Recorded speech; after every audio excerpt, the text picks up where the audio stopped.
देव भगवान की जय। प्यारी कृष्ण कन्हैया लाल की जय।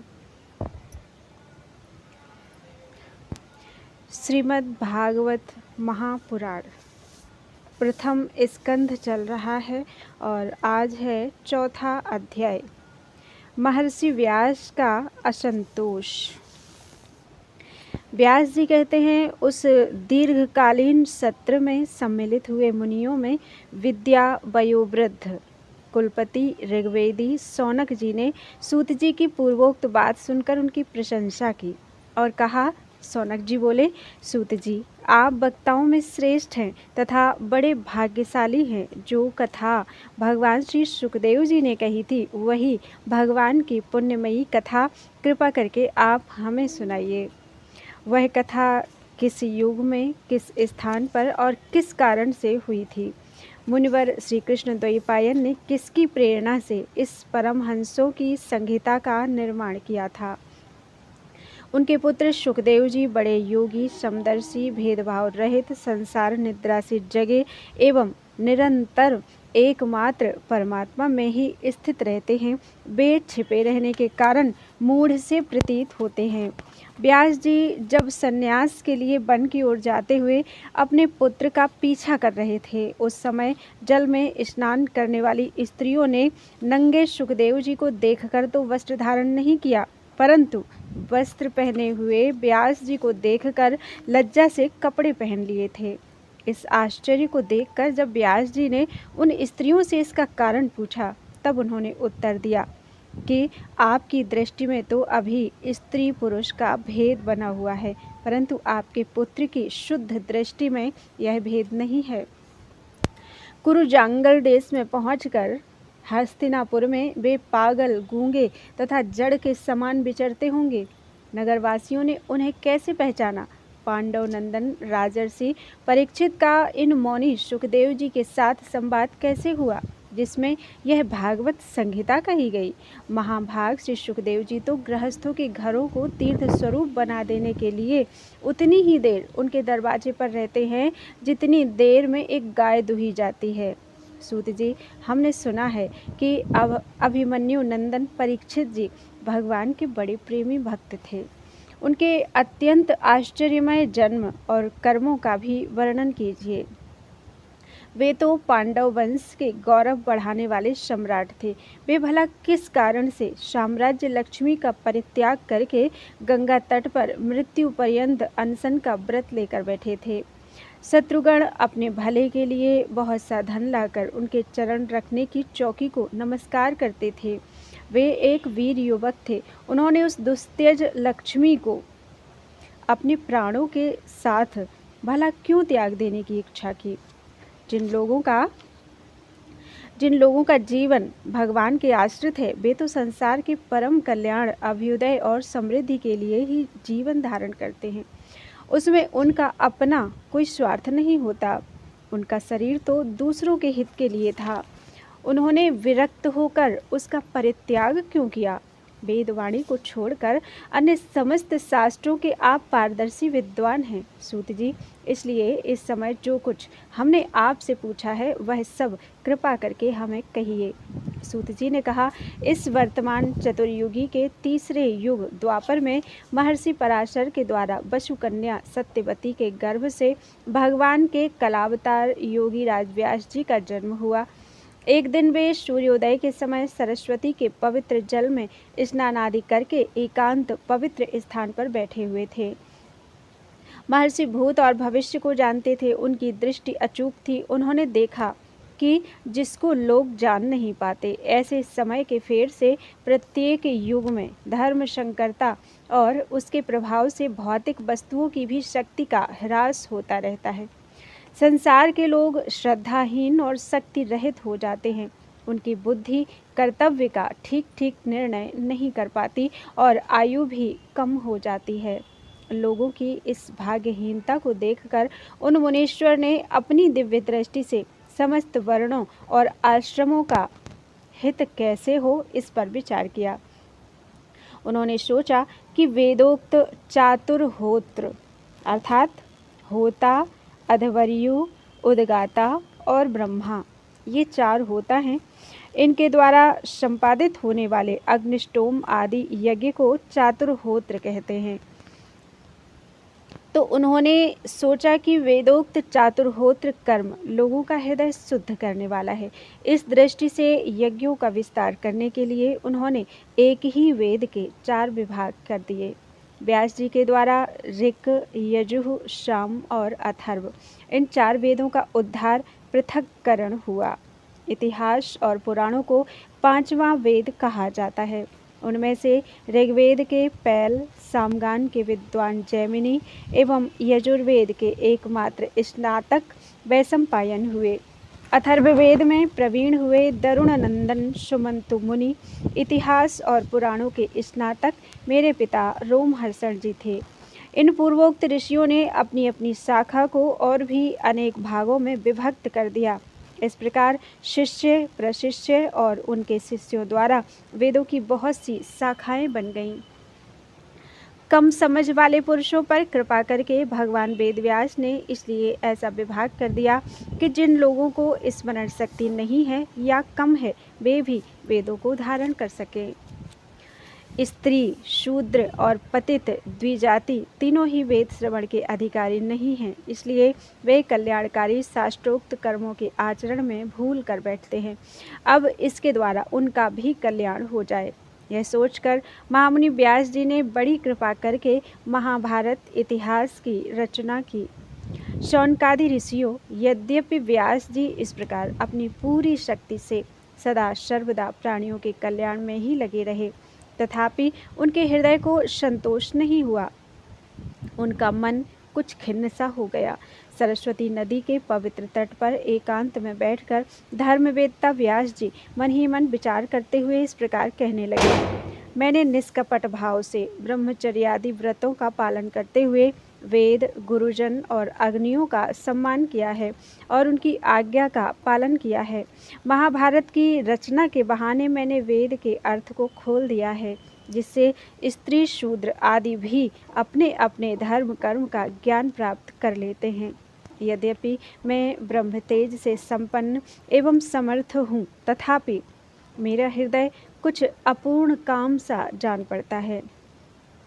अवश्य ही अब तक मैंने भगवान को प्राप्त कराने वाले धर्मों का प्रायः निरूपण नहीं किया। वे ही धर्म परमहंसों को प्रिय हैं और वे ही भगवान को भी प्रिय हैं। हो न हो मेरी अपूर्णता का यही कारण है। श्री कृष्ण द्वैपायन व्यास जी इस प्रकार अपने को अपूर्ण सा मानकर जब खिन्न हो रहे थे, उसी समय पूर्वोक्त आश्रम पर देवर्षि नारद जी आ पहुँचे। उन्हें आया देख व्यास जी तुरंत खड़े हो गए। उन्होंने देवताओं के द्वारा सम्मानित देवर्षि नारद की विधि पूर्वक पूजा की। बोलो वृंदावन बिहारी लाल की जय। 5वां अध्याय भगवान के यश कीर्तन की महिमा और देवर्षि नारद जी का पूर्व चरित्र। सूत जी कहते हैं, तदनंतर सुखपूर्वक बैठे हुए वीणापाणी परम यशस्वी देवर्षि नारद ने मुस्कुराकर अपने पास ही बैठे ब्रह्मर्षि व्यास जी से कहा। नारद जी ने प्रश्न किया, महाभाग व्यास जी, आपके शरीर एवं मन दोनों ही अपने कर्म एवं चिंतन से संतुष्ट हैं ना? अवश्य ही आपकी जिज्ञासा तो भली भांति पूर्ण हो गई है, क्योंकि आपने जो यह महाभारत की रचना की है वह बड़ी ही अद्भुत है। वह धर्म आदि सभी पुरुषार्थों से परिपूर्ण है। सनातन ब्रह्म तत्व को भी आपने खूब विचारा है और जान भी लिया है। फिर भी प्रभु, आप अकृतार्थ पुरुष के समान अपने विषय में शोक क्यों कर रहे हैं? व्यास जी ने कहा, आपने मेरे विषय में जो कुछ कहा है वह सब ठीक ही है। वैसा होने पर भी मेरा हृदय संतुष्ट नहीं है। पता नहीं इसका क्या कारण है। आपका ज्ञान अगाध है। आप साक्षात ब्रह्मा जी के मानस पुत्र हैं, इसलिए मैं आपसे ही इसका कारण पूछता हूँ। नारद जी, आप समस्त गोपनीय रहस्यों को जानते हैं, क्योंकि आपने उन पुराण पुरुष की उपासना की है जो प्रकृति पुरुष दोनों के स्वामी हैं और असंग रहते हुए ही अपने संकल्प मात्र से गुणों के द्वारा संसार की सृष्टि, स्थिति और प्रलय करते रहते हैं। आप सूर्य की भांति तीनों लोकों में भ्रमण करते रहते हैं और योग बल से प्राणवायु के समान सबके भीतर रहकर अंतःकरणों के साक्षी भी हैं। योगानुष्ठान और नियमों के द्वारा परब्रह्म और शब्द ब्रह्म दोनों की पूर्ण प्राप्ति कर लेने पर भी मुझ में जो बड़ी कमी है उसे आप कृपा करके बतलाइए। नारद जी ने कहा, व्यास जी, आपने भगवान के निर्मल यश का गान प्रायः नहीं किया। मेरी ऐसी मान्यता है कि जिससे भगवान संतुष्ट नहीं होते वह शास्त्र या ज्ञान अधूरा है। आपने धर्म आदि पुरुषार्थों का जैसा निरूपण किया है, भगवान श्री कृष्ण की महिमा का वैसा निरूपण नहीं किया। जिस वाणी से, चाहे वह रसभाव अलंकार आदि से युक्त ही क्यों ना हो, जगत को पवित्र करने वाले भगवान श्री कृष्ण के यश का कभी गान नहीं होता, वह तो कौओं के लिए उच्छिष्ट फेंकने के स्थान के समान अपवित्र मानी जाती है। मानसरोवर के कमनीय कमलवन में बिहरने वाले हंसों के समान, हंसों की भांति ब्रह्मधाम में विहार करने वाले भगवत चरणारविंद आश्रित परम हंस भक्त कभी उसमें रमण नहीं करते। इसके विपरीत जिसमें सुंदर रचना भी नहीं है और जो दूषित शब्दों से युक्त भी है, परंतु जिसका प्रत्येक श्लोक भगवान के सुयश सूचक नामों से युक्त है, वह वाणी लोगों के सारे पापों का नाश कर देती है, क्योंकि सत्पुरुष ऐसी ही वाणी का श्रवण, गान और कीर्तन किया करते हैं। वह निर्मल ज्ञान भी जो मोक्ष की प्राप्ति का साक्षात साधन है, यदि भगवान की भक्ति से रहित हो तो उसकी उतनी शोभा नहीं होती।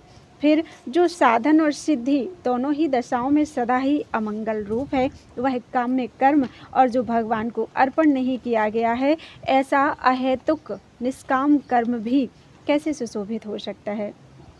महाभाग व्यास जी, आपकी दृष्टि अमोघ है, आपकी कीर्ति पवित्र है, आप सत्य परायण एवं दृढ़ व्रत हैं। इसलिए अब आप संपूर्ण जीवों को बंधन से मुक्त करने के लिए समाधि के द्वारा अचिंत्य शक्ति भगवान की लीलाओं का स्मरण कीजिए। जो मनुष्य भगवान की लीला के अतिरिक्त और कुछ कहने की इच्छा करता है, वह उस इच्छा से ही निर्मित अनेक नाम और रूपों के चक्कर में पड़ जाता है। उसकी बुद्धि भेदभाव से भर जाती है। जैसे हवा के झकोरों से डगमगाती हुई डोंगी को कहीं भी ठहरने का ठौर नहीं मिलता, वैसे ही उसकी चंचल बुद्धि कहीं भी स्थिर नहीं हो पाती। संसारी लोग स्वभाव से ही विषयों में फंसे हुए हैं। धर्म के नाम पर आपने उन्हें निंदित, पशु हिंसा युक्त सकाम कर्म करने की भी आज्ञा दे दी है।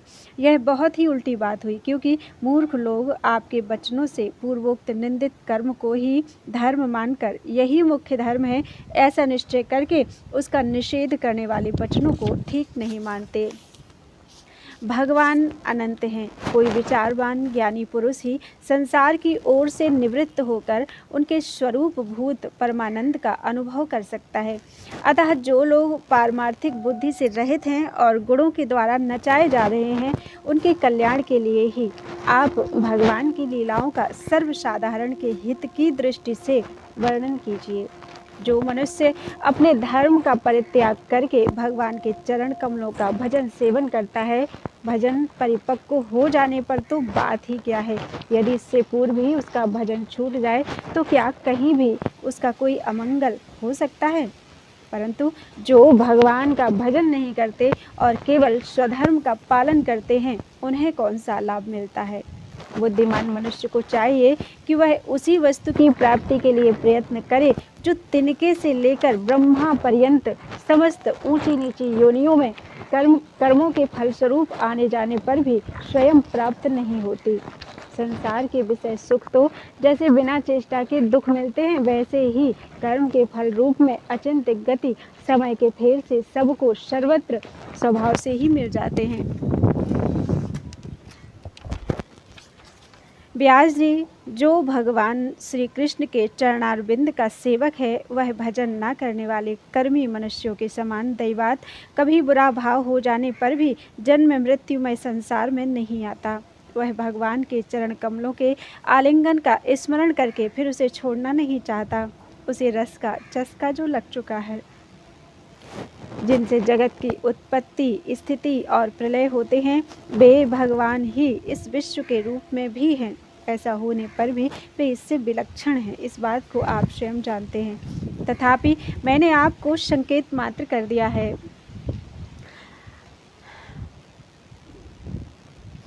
व्यास जी, आपकी दृष्टि अमोघ है। आप इस बात को जानिए कि आप पुरुषोत्तम भगवान के कलावतार हैं। आपने अजन्मा होकर भी जगत के कल्याण के लिए जन्म ग्रहण किया है, इसलिए आप विशेष रूप से भगवान की लीलाओं का कीर्तन कीजिए। विद्वानों ने इस बात का निरूपण किया है कि मनुष्य की तपस्या, वेदाध्ययन, यज्ञानुष्ठान, स्वाध्याय, ज्ञान और दान का एकमात्र प्रयोजन यही है कि पुण्य कीर्ति श्री कृष्ण के गुणों और लीलाओं का वर्णन किया जाए। मुने, पिछले कल्प में अपने पूर्व जीवन में मैं वेदवादी ब्राह्मणों की एक दासी का लड़का था। वे योगी वर्षा ऋतु में एक स्थान पर चातुर्मास्य कर रहे थे। बचपन में ही मैं उनकी सेवा में नियुक्त कर दिया गया था। मैं यद्यपि बालक था, फिर भी किसी प्रकार की चंचलता नहीं करता था, जितेंद्रिय था, खेलकूद से दूर रहता था और आज्ञानुसार उनकी सेवा करता था। मैं बोलता भी बहुत कम था। मेरे इस शील स्वभाव को देखकर समदर्शी मुनियों ने मुझ सेवक पर अत्यंत अनुग्रह किया। उनकी अनुमति प्राप्त करके बर्तनों में लगा हुआ जूठन मैं एक बार खा लिया करता था। इससे मेरे सारे पाप धुल गए। इस प्रकार उनकी सेवा करते करते मेरा हृदय शुद्ध हो गया और वे लोग जैसा भजन पूजन करते थे, उसी में मेरी भी रुचि हो गई। प्यारे व्यास जी, उस सत्संग में उन लीला गान परायण महात्माओं के अनुग्रह से मैं प्रतिदिन श्री कृष्ण की मनोहर कथाएं सुना करता। श्रद्धापूर्वक एक एक पद श्रवण करते करते प्रिय कीर्ति भगवान में मेरी रुचि हो गई। महामुने, जब भगवान में मेरी रुचि हो गई, तब उन मनोहर कीर्ति प्रभु में मेरी बुद्धि भी निश्चल हो गई। उस बुद्धि से मैं इस संपूर्ण शत और असत रूप जगत को अपने परब्रह्म स्वरूप आत्मा में माया से कल्पित देखने लगा। इस प्रकार शरद और वर्षा, इन दो ऋतुओं में तीनों समय उन महात्मा मुनियों ने श्रीहरि के निर्मल यश का संकीर्तन किया और मैं प्रेम से प्रत्येक बात सुनता रहा। अब चित्त के रजोगुण और तमोगुण को नाश करने वाली भक्ति का मेरे हृदय में प्रादुर्भाव हो गया। मैं उनका बड़ा ही अनुरागी था, विनयी था। उन लोगों की सेवा से मेरे पाप नष्ट हो गए थे। मेरे हृदय में श्रद्धा थी, इंद्रियों में संयम था एवं शरीर, वाणी और मन से मैं उनका आज्ञाकारी था। उन दीन वत्सल महात्माओं ने जाते समय कृपा करके मुझे उस गुह्यतम ज्ञान का उपदेश किया, जिसका उपदेश स्वयं भगवान ने अपने श्रीमुख से किया है। उस उपदेश से ही जगत के निर्माता भगवान श्री कृष्ण की माया के प्रभाव को मैं जान सका, जिसके जान लेने पर उनके परम पद की प्राप्ति हो जाती है। सत्य संकल्प व्यास जी, पुरुषोत्तम भगवान श्री कृष्ण के प्रति समस्त कर्मों को समर्पित कर देना ही संसार के तीनों तापों की एकमात्र औषधि है। यह बात मैंने आपको बतला दी। प्राणियों को जिस पदार्थ के सेवन से जो रोग हो जाता है, वही पदार्थ चिकित्सा विधि के अनुसार प्रयोग करने पर क्या उस रोग को दूर नहीं करता? इसी प्रकार यद्यपि सभी कर्म मनुष्यों को जन्म मृत्यु रूप संसार के चक्र में डालने वाले हैं, तथापि जब वे भगवान को समर्पित कर दिए जाते हैं, तब उनका कर्मपना ही नष्ट हो जाता है। इस लोक में जो शास्त्र विहित कर्म भगवान की प्रसन्नता के लिए किए जाते हैं, उन्हीं से पराभक्ति युक्त ज्ञान की प्राप्ति होती है। उस भगवदार्थ कर्म के मार्ग में भगवान की आज्ञा अनुसार आचरण करते हुए लोग बार बार भगवान श्री कृष्ण के गुण और नामों का कीर्तन तथा स्मरण करते हैं। प्रभु, आप भगवान श्री वासुदेव को नमस्कार है। हम आपका ध्यान करते हैं। प्रद्युम्न, अनिरुद्ध और संकर्षण को भी नमस्कार है। इस प्रकार जो पुरुष चतुर्व्यूह रूपी भगवान मूर्तियों के नाम द्वारा प्राकृत मूर्ति रहित अप्राकृत मंत्र मूर्ति भगवान यज्ञ पुरुष का पूजन करता है, उसी का ज्ञान पूर्ण एवं यथार्थ है।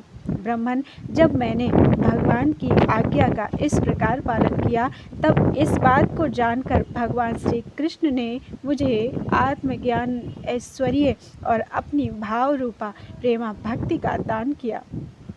व्यास जी, आपका ज्ञान पूर्ण है। आप भगवान की ही कीर्ति का, उनकी प्रेममयी लीला का वर्णन कीजिए। उसी से बड़े बड़े ज्ञानियों की भी जिज्ञासा पूर्ण होती है। जो लोग दुखों के द्वारा बार बार रौंदे जा रहे हैं, उनके दुख की शांति इसी से हो सकती है और कोई उपाय नहीं है। बोलो वृंदावन बिहारी लाल की जय। छठा अध्याय, नारद जी के पूर्व चरित्र का शेष भाग। श्री सूत जी कहते हैं, सौनक जी, देवर्षि नारद के जन्म और साधना की बात सुनकर सत्यवती नंदन भगवान श्री व्यास जी ने उनसे फिर यह प्रश्न किया। श्री व्यास जी ने पूछा, नारद जी, जब आपको ज्ञानोपदेश करने वाले महात्मा गण चले गए तब आपने क्या किया? उस समय तो आपकी अवस्था बहुत छोटी थी।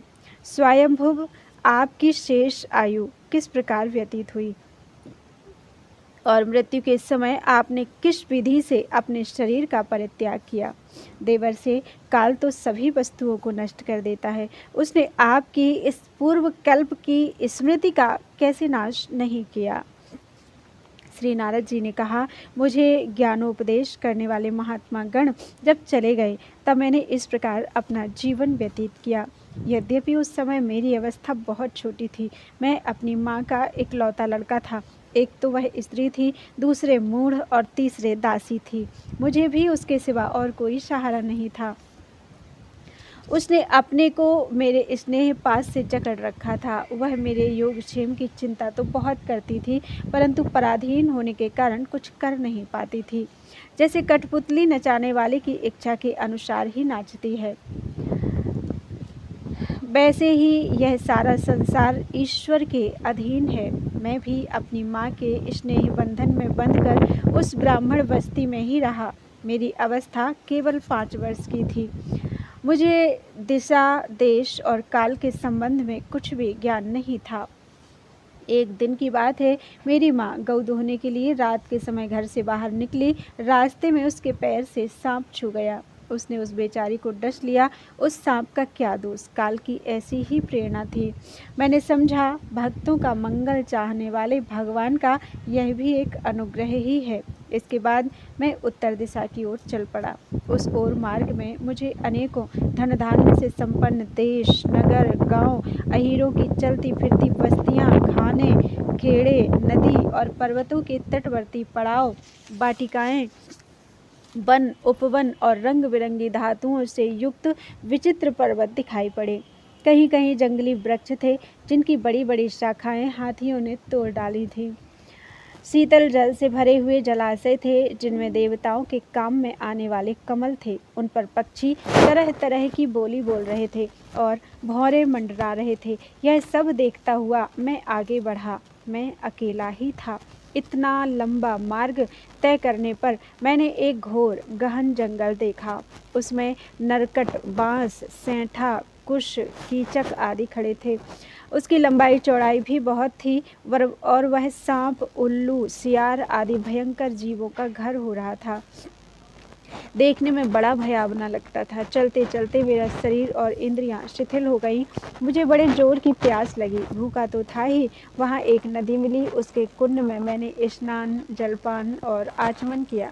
इससे मेरी थकावट मिट गई। उस विजन वन में एक पीपल के नीचे आसन लगाकर मैं बैठ गया। उन महात्माओं से जैसा मैंने सुना था, हृदय में रहने वाले परमात्मा के उसी स्वरूप का मैं मन ही मन ध्यान करने लगा। भक्ति भाव से वशीकृत चित्त द्वारा भगवान के चरण कमलों का ध्यान करते ही भगवत प्राप्ति की उत्कट लालसा से मेरे नेत्रों में आंसू छलछला आए और हृदय में धीरे धीरे भगवान प्रकट हो गए। व्यास जी, उस समय प्रेम भाव के अत्यंत उद्रेक से मेरा रोम रोम पुलकित हो उठा। हृदय अत्यंत शांत और शीतल हो गया। उस आनंद की बाढ़ में मैं ऐसा डूब गया कि मुझे अपना और ध्येय वस्तु का तनिक भी भान न रहा। भगवान का वह अनिर्वचनीय रूप समस्त शोकों का नाश करने वाला और मन के लिए अत्यंत लुभावना था। सहसा उसे ना देख मैं बहुत ही विकल हो गया और अनमनासा होकर आसन से उठ खड़ा हुआ। मैंने उस स्वरूप का दर्शन फिर करना चाहा, किंतु मन को हृदय में समाहित करके बार बार दर्शन की चेष्टा करने पर भी मैं उसे नहीं देख सका। मैं अतृप्त के समान आतुर हो उठा। इस प्रकार निर्जन वन में मुझे प्रयत्न करते देख स्वयं भगवान ने, जो वाणी के विषय नहीं है, बड़ी गंभीर और मधुर वाणी से मेरे शोक को शांत करते हुए कहा, खेद है कि इस जन्म में तुम मेरा दर्शन नहीं कर सकोगे। जिनकी वासनाएं पूर्णतया शांत नहीं हो गई हैं, उन अधकचरे योगियों को मेरा दर्शन अत्यंत दुर्लभ है। निष्पाप बालक, तुम्हारे हृदय में मुझे प्राप्त करने की लालसा जागृत करने के लिए ही मैंने एक बार तुम्हें अपने रूप की झलक दिखाई है। मुझे प्राप्त करने की आकांक्षा से युक्त साधक धीरे धीरे हृदय की संपूर्ण वासनाओं का भली भांति त्याग कर देता है। अल्पकालीन संत सेवा से ही तुम्हारी चित्त वृत्ति मुझ में स्थिर हो गई है। अब तुम इस प्राकृत मलिन शरीर को छोड़कर मेरे पार्षद हो जाओगे। मुझे प्राप्त करने का तुम्हारा यह दृढ़ निश्चय कभी किसी प्रकार नहीं टूटेगा। समस्त सृष्टि का प्रलय हो जाने पर भी मेरी कृपा से तुम्हें मेरी स्मृति बनी रहेगी। आकाश के समान अव्यक्त सर्वशक्तिमान महान परमात्मा इतना कहकर चुप हो रहे। उनकी इस कृपा का अनुभव करके मैंने उन श्रेष्ठों से भी श्रेष्ठतर भगवान को सिर झुकाकर प्रणाम किया। तभी से मैं लज्जा संकोच छोड़कर भगवान के अत्यंत रहस्यमय और मंगलमय मधुर नामों और लीलाओं का कीर्तन और स्मरण करने लगा। स्पृहा और मद मत्सर मेरे हृदय से पहले ही निवृत्त हो चुके थे। अब मैं आनंद से काल की प्रतीक्षा करता हुआ पृथ्वी पर विचरने लगा। व्यास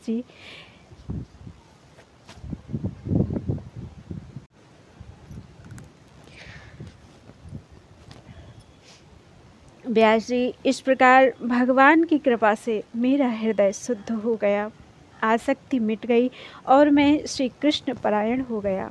कुछ समय बाद जैसे एकाएक बिजली कौंध जाती है, वैसे ही अपने समय पर मेरी मृत्यु आ गई। मुझे शुद्ध भगवत पार्षद शरीर प्राप्त होने का अवसर आने पर प्रारब्ध कर्म समाप्त हो जाने के कारण पांच भौतिक शरीर नष्ट हो गया। कल्प के अंत में जिस समय भगवान नारायण एकार्णव प्रलयकालीन समुद्र के जल में शयन करते हैं, उस समय उनके हृदय में शयन करने की इच्छा से इस सारी सृष्टि को समेटकर ब्रह्मा जी जब प्रवेश करने लगे, तब उनके श्वास के साथ मैं भी उनके हृदय में प्रवेश कर गया। 1 सहस्र चतुर्युगी बीत जाने पर जब ब्रह्मा जगे और उनकी सृष्टि करने की इच्छा की उन्होंने सृष्टि करने की इच्छा की, तब उनकी इंद्रियों से मरीचि आदि ऋषियों के साथ मैं भी प्रकट हो गया। तभी से मैं भगवान की कृपा से वैकुंठादि में और तीनों लोकों में बाहर और भीतर बिना रोक टोक विचरण किया करता हूँ। मेरे जीवन का व्रत भगवत भजन अखंड रूप से चलता रहता है। भगवान की दी हुई इस स्वर ब्रह्म से, स्वर ब्रह्म अर्थात षडज, ऋषभ, गांधार, मध्यम, पंचम, धैवत और निषाद, ये सातों स्वर ब्रह्म व्यंजक होने के नाते ही ब्रह्म रूप कहे गए हैं। तो इस स्वर ब्रह्म से विभूषित वीणा पर तान छेड़कर मैं उनकी लीलाओं का गान करता हुआ सारे संसार में विचरता हूँ। जब मैं उनकी लीलाओं का गान करने लगता हूँ, तब वे प्रभु, जिनके चरण कमल समस्त तीर्थों के उद्गम स्थान है और जिनका यशोगान मुझे बहुत ही प्रिय लगता है, बुलाए हुए की भांति तुरंत मेरे हृदय में आकर दर्शन दे जाते हैं। जिन लोगों का चित्त निरंतर विषय भोगों की कामना से आतुर हो रहा है, उनके लिए भगवान की लीलाओं का कीर्तन संसार सागर से पार जाने का जहाज है। यह मेरा अपना अनुभव है। काम और लोभ की चोट से बार बार घायल हुआ हृदय श्री कृष्ण सेवा से जैसी प्रत्यक्ष शांति का अनुभव करता है, यम, नियम आदि योग मार्गों से वैसी शांति नहीं मिल सकती। व्यास जी, आप निष्पाप हैं। आपने मुझसे जो कुछ पूछा था वह सब अपने जन्म और साधना का रहस्य तथा आपकी आत्मतुष्टि का उपाय मैंने बतला दिया। श्री सूत जी कहते हैं, शौनकादि ऋषियों, देवर्षि नारद ने व्यास जी से इस प्रकार कहकर जाने की अनुमति ली और वीणा बजाते हुए स्वच्छंद विचरण करने के लिए वे चल पड़े। आहा, ये देवर्षि नारद धन्य हैं, क्योंकि ये सारंग पाणी भगवान की कीर्ति को अपनी वीणा पर गा गा कर स्वयं तो आनंद मगन होते ही हैं, साथ ही इस त्रिताप तप्त जगत को भी आनंदित करते रहते हैं। बोलो वृंदावन बिहारी लाल की जय। छठा अध्याय पूरा हुआ। प्रथम स्कंद का। त्वदीयं वस्तु गोविंदम तुभ्यमेव समर्पितम्।